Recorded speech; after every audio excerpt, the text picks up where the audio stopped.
Madame la ministre, un grand merci pour vos paroles aujourd'hui au nom de l'ensemble de la filière. Madame la ministre, Madame la Présidente, Mesdames et Messieurs les élus, chères adhérentes, chers adhérents, chers amis.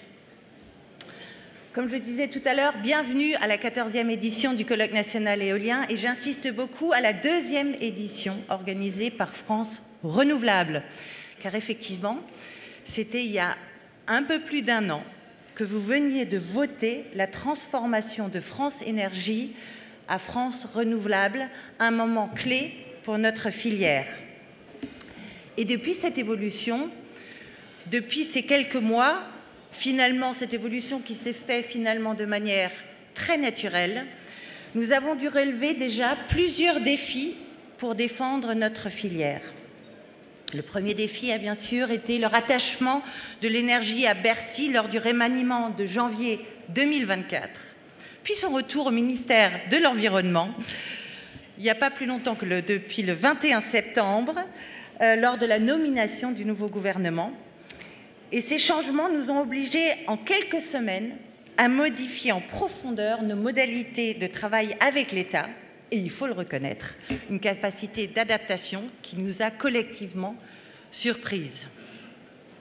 Un deuxième défi, nous en souvenons tous, s'est glissé en partie par surprise en juin, où nous avons traversé une campagne européenne et législative de 2024, auquel nous avons dû réaliser, nous avons vu que le développement des ENR électriques ainsi que le développement des usages de l'électricité et notamment du véhicule électrique était désormais un élément programmatique et idéologique clair et structuré pour l'extrême droite française et européenne. Autre défi, au cours de cette année, où nous avons vu émerger différents projets de propositions de loi ouvertement hostiles à l'égard de l'éolien et du solaire photovoltaïque, qui nous rappellent que la France est le seul pays européen dans lequel la droite de gouvernement est hostile à l'éolien et au solaire photovoltaïque. Nous avons également connu, au cours de cette année, une contraction de la demande française d'électricité de l'ordre de 15%, qui, au-delà de réduire la taille de notre marché, a fait exploser l'occurrence des épisodes de prix négatifs en France. Épisodes qui sont utilisés aujourd'hui pour décrédibiliser le déploiement de l'éolien et du solaire et qui mettent sous forte tension nos modèles d'affaires. Ces 10 derniers mois ont une nouvelle fois démontré la pertinence de notre transformation et nous permettent aujourd'hui, ensemble avec le conseil d'administration ici présent, de mettre en avant 4 orientations fortes pour notre fédération. La première, avant d'être des acteurs des énergies renouvelables, nous sommes des acteurs de la production d'électricité. Nous devons ainsi défendre la croissance de notre marché en portant fortement le développement des usages de l'électricité dans les domaines de la mobilité, véhicules électriques, du bâtiment, notamment les pompes à chaleur, et de l'industrie, élément essentiel. Effectivement, il nous faut encourager la conversion des procédés industriels vers l'électricité. Et mon intuition aujourd'hui est que désormais, la défense de la taille du marché de l'électricité devient quasiment aussi importante que la défense du développement des énergies renouvelables électriques. Aussi, avant d'être des acteurs des énergies renouvelables, nous sommes des acteurs du système électrique. Ainsi, nous devons être acteurs du pilotage du système électrique en renforçant encore notre prévisibilité, en contribuant plus fortement au déploiement des services systèmes, en intervenant de manière plus systématique sur les différents compartiments de marché pour prendre notre part dans le traitement des prix négatifs.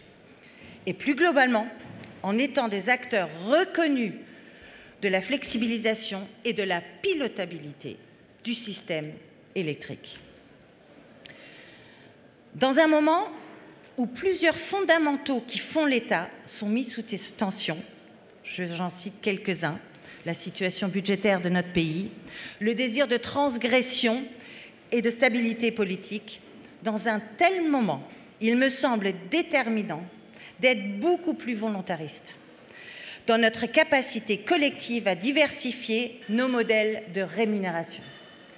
Ce point, j'en ai la conviction, sera à la fois un marqueur de l'attractivité de l'électricité renouvelable dans notre pays, mais également un levier puissant dans l'électrification de nos usages. Nous devons le construire et l'anticiper.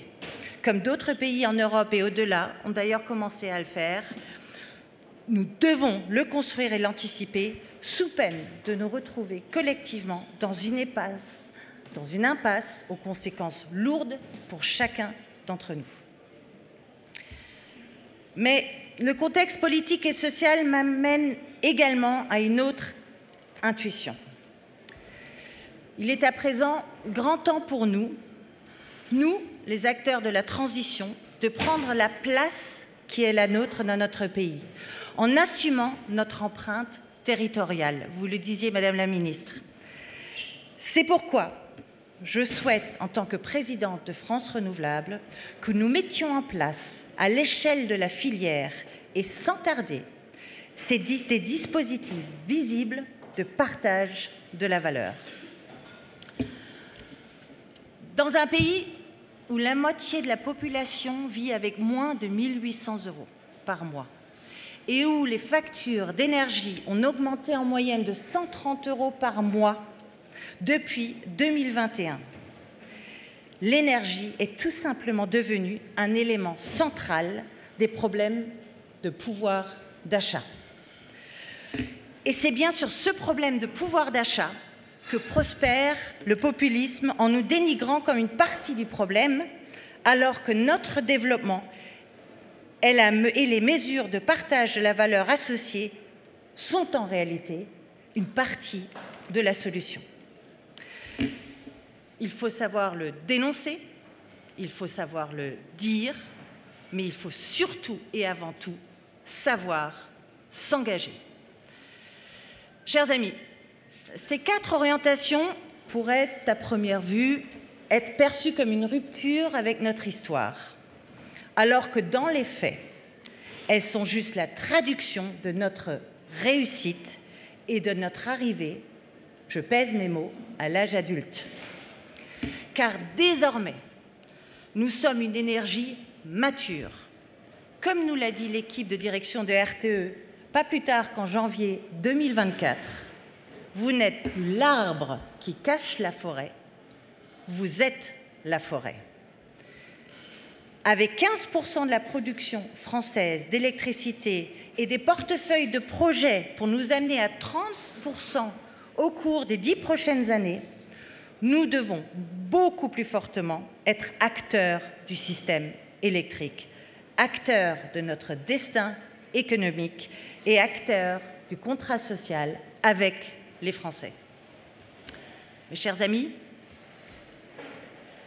Madame la Ministre, Madame la Présidente, Mesdames et Messieurs les élus, les chefs d'entreprise, entrepreneurs, développeurs, industriels, porteurs d'innovation, experts, acteurs du financement et des professions juridiques, vous qui avez fait ce que nous sommes aujourd'hui, à nous de reprendre l'appel, la pioche et la boussole des pionniers pour bâtir en 2025 les fondations qui serviront de socle à nos 10 prochaines années de développement et à l'affirmation de toute notre maturité.